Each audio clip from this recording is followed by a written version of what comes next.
Hello friends, daily classes में आपका स्वागत है। दोस्तों, हम राजस्थान के साहित्यकार पढ़ रहे हैं। आज हम दोस्तों राजस्थान के साहित्यकार में पढ़ेंगे डॉक्टर गौरीशंकर हीराचंद ओझा, मोहनोद नैणसी और कविराज श्यामल दास। तीनों के बारे में देखने वाले हैं। जो इम्पोर्टेंट फैक्ट हैं एग्ज़ाम में पूछे जाते हैं वो सारी चीज़ कवर करके चलेंगे। यहाँ से जो मैंने आपको पढ़ाया उतना आपने पढ़ लिया, एग्ज़ाम में यहीं से आपके प्रश्न बन जाएगा।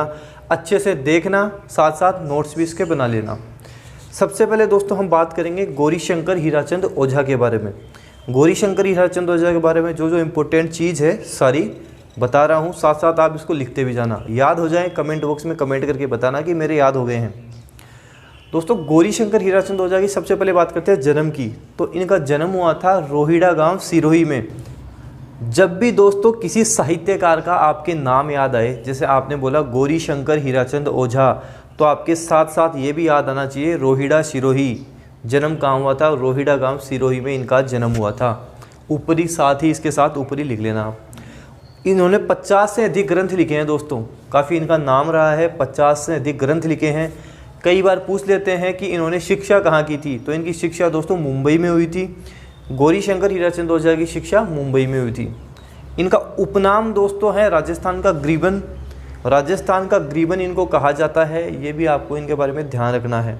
अब इनके प्रमुख ग्रंथों की बात करें दोस्तों, तो इनके प्रमुख ग्रंथ हैं कि भारतीय प्राचीन लिपिमाला। भारतीय प्राचीन लिपिमाला इनका ग्रंथ है। राजपूताने का इतिहास इन्होंने लिखा है। जो बता रहा हूँ अच्छे से स्टार बना के नोट कर लेना। भारतीय प्राचीन लिपिमाला, राजपूताने का इतिहास इन्होंने लिखा है।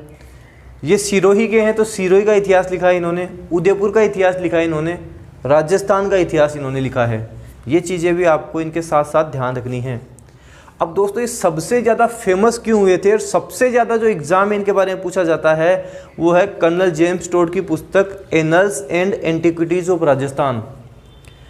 कर्नल जेम्स टोड, जिन्हें हम राजस्थान के इतिहास का पिता कहते हैं, उन्होंने एक बुक लिखी है annuls and Antiquities of Rajasthan.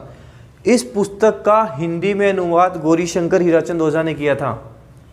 ये आपको अच्छे से ध्यान रखना है। कर्नल जेम्स टोड, जिन्हें राजस्थान के इतिहास का पिता कहते हैं, उन्होंने एक बुक लिखी थी Annals and Antiquities of Rajasthan. Colonel James Tod ने दोस्तों यह बुक इंग्लिश में लिखी थी। इसका हिंदी में अनुवाद गौरीशंकर हीराचंद ओझा ने किया था। इसे हम राजस्थान के इतिहास का विश्वकोश कहते हैं। जो ये बुक है annuls and Antiquities of Rajasthan, इसे राजस्थान के इतिहास का विश्वकोश कहते हैं। जब मैं आपको कर्नल जेम्स टोड बताऊंगा तो और इसके बारे में अच्छे से बता दूंगा। तो आपको ध्यान रखना है, annuls and Antiquities of Rajasthan का हिंदी में अनुवाद गौरीशंकर हीराचंद ओझा ने किया था। इसमें जो त्रुटियाँ थी, जो कर्नल जेम्स टोड ने छोड़ दी थी, उनको भी इन्होंने सुधारा था। बुक अच्छे से ध्यान रखना है, आपके एग्जाम में प्रश्न बनेगा तो मैं ये मानता हूँ कि यहाँ से प्रश्न बन जाएगा। Annuls and Antiquities of Rajasthan, यह आपको अच्छे से ध्यान रखना है। दोस्तों, एक है मोहनोद नैणसी ख्यात। इसके बाद में हम मोहनोद नैणसी ही पढ़ेंगे। तो दोस्तों, मोहनोद नैणसी ख्यात का जो संपादन किया था वो भी गौरीशंकर हीराचंद ओझा ने ही किया था। मोहनोद नैणसी की जो ख्यात थी मोहनोद नैणसी ने लिखी थी, लेकिन उसका संपादन गौरीशंकर हीराचंद ओझा ने किया था। ख्यात क्या होती है दोस्तों?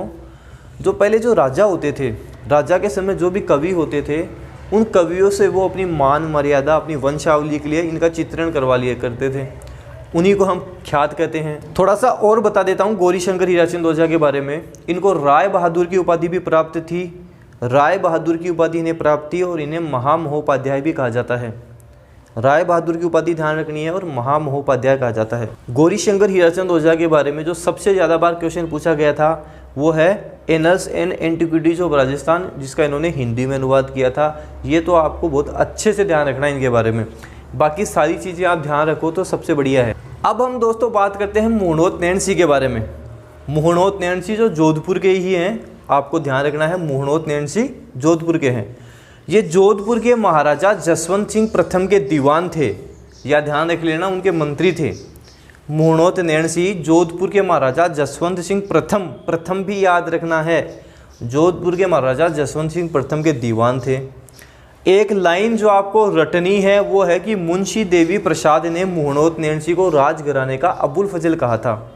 अच्छे से रट लेना, काफ़ी बार एग्जाम में पूछते हैं कि मुंशी देवी प्रसाद ने किसे राजघराने का अबुल फजल कहा था, तो मुहणोत नैन सिंह को राजघराने का अबुल फजल कहा था। अबुल फजल को तो आप जानते ही होंगे, अकबर के नवरत्नों में से अबुल फजल एक था। तो मुंशी देवी प्रसाद ने मुहणोत नैन सिंह को राजघराने का अबुल फजल कहा था। इनके दोस्तों जो प्रमुख ग्रंथ हैं वो एक तो मैंने पहले बताया था आपको, मुहणोत नैन सिंह ख्याति है, तो मुहणोत नैन सिंह ख्यात आपको ध्यान रखनी है। दूसरा है मारवाड़ रा परगनारी विगत, मुहणोत नैन सिंह ख्यात और मारवाड़ रा परगनारी विगत 2-4 बार आप बोलोगे, लिख के याद करोगे, नहीं भूलोगे। मुहणोत नैन सिंह ख्यात है और मारवाड़ रा परगनारी विगत है। दोस्तों इन्हें राजपूताने का गजेटियर भी कहा जाता है, ये भी आपको ध्यान रखना है। मुहणोत नैन सिंह को राजपूताने का गजेटियर भी कहा जाता है। अब दोस्तों मुहणोत नैन सिंह की जो एक घटना है उसके बारे में बात करते हैं। जसवंत सिंह प्रथम से इनकी कोई अनबन हो जाती है और जसवंत सिंह प्रथम इनको कैद करके जेल में डाल देते हैं। इनको डाल देते हैं और इनके भाई सुंदर सिंह को, दोनों को जेल में डाल देते हैं। अब जेल में इनको बताते हैं कि काफ़ी यातनाएँ दी जाती हैं। उनसे परेशान होकर मुहणोत नैन सिंह और इनके भाई सुंदर सिंह दोनों कटार घोंपकर दोनों वहीं आत्महत्या कर लेते हैं। मुहणोत नैन सिंह और उनका भाई सुंदर सिंह कटार घोंपकर वहीं आत्महत्या कर लेते हैं। मुहणोत नैन सिंह ख्यात को अपने पहले ही देख लिया था कि गौरीशंकर हीराचंद ओझा ने ख्यात का संपादन किया था। मुहणोत नैन सिंह की तो मृत्यु हो जाती है। ये मुहणोत नैन सिंह के बारे में आपको ध्यान रखना है। मैं केवल वही चीज़ें बता रहा हूँ आपको जो एग्ज़ाम में सीधी सीधी आपसे पूछी जाएंगी। इनको छोड़ने का मतलब है दोस्तों आपका ये क्वेश्चन गलत होना, इसलिए अच्छे से इनको लिखो, अच्छे से याद करो, आपका क्वेश्चन 100% सही जाएगा। अब दोस्तों थोड़ी सी बात करते हैं हम कविराज श्यामल दास के बारे में। कविराज श्यामल दास के बारे में जो जो इम्पोर्टेंट है वो देख लेते हैं। सबसे पहले बात करें तो इनका जन्म हुआ था डोकलिया गांव में, जो मेवाड़ के अंतर्गत ही आता है। डोकलिया गांव में इनका जन्म हुआ था। कविराज श्यामल दास का जन्म हुआ था डोकलिया गांव में। इनका दोस्तों जो सबसे प्रसिद्ध ग्रंथ है जो बार बार एग्जाम में पूछा जाता है वो है वीर विनोद। सीधा पूछते हैं कि वीर विनोद के लेखक कौन हैं, तो कविराज श्यामल दास वीर विनोद के लेखक हैं।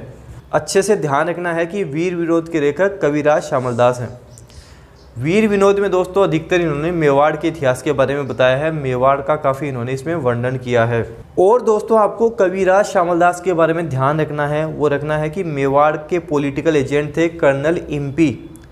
कर्नल इम्पी के हाथों ही ब्रिटिश सरकार ने इनको केसर ए हिंद की उपाधि दिलाई थी। इसका मतलब कविराज श्यामल दास को केसर ए हिंद की उपाधि भी प्राप्त थी। ब्रिटिश सरकार ने इनको केसर ए हिंद की उपाधि दी थी। पूछ ले किसके हाथों दी थी, तो मेवाड़ के पॉलिटिकल एजेंट थे कर्नल इम्पी। कर्नल इम्पी के हाथों दी गई थी। और दोस्तों मेवाड़ के महाराणा थे सज्जन सिंह। मेवाड़ के महाराणा सज्जन सिंह के दरबारी थे कविराज श्यामल दास। कविराज की उपाधि इन्होंने मेवाड़ के महाराणा सज्जन सिंह ने ही दी थी। श्यामल दास को कविराज की उपाधि मेवाड़ के महाराणा सज्जन सिंह ने ही दी थी, ये भी आपको ध्यान रखना है। ब्रिटिश सरकार ने इनको महामहोपाध्याय की उपाधि भी दी थी। अब इसमें सबसे इम्पोर्टेंट चीज़ तो आपको ध्यान रखनी है वो यही है कि वीर विनोद के लेखक कविराज श्यामल दास हैं। डोकलिया गांव में इनका जन्म हुआ था और इन्हें केसर ए हिंद की उपाधि प्राप्त थी। मेवाड़ के पॉलिटिकल एजेंट कर्नल इम्पी के हाथों इनको केसर ए हिंद की उपाधि प्रदान करवाई गई थी। ये सारी चीज़ें आपको अच्छे से ध्यान रखनी है। एग्ज़ाम में जो जो प्रश्न बनेंगे, जो जो आपके बनने वाले हैं, केवल मैं आपको वही चीज़ करवा रहा हूँ। कुछ भी मत छोड़ देना, यहाँ से सारी चीज़ें अच्छे से लिखना और याद कर लेना। याद हो जाएं कमेंट बॉक्स में कमेंट करके बताना याद हो गए। जिसने टेलीग्राम नहीं ज्वाइन कर रखा, डेली इन क्लासेस का टेलीग्राम चैनल जरूर से ज्वाइन कर लें, काफ़ी चीज़ें आपको यहाँ पे मिल जाएंगी। बाकी दोस्तों वीडियो लाइक करें, आपके जो भी फ्रेंड है जो किसी गवर्नमेंट एग्जाम की तैयारी करें उनको वीडियो शेयर करें। चैनल पे नए हो तो सब्सक्राइब जरूर करना।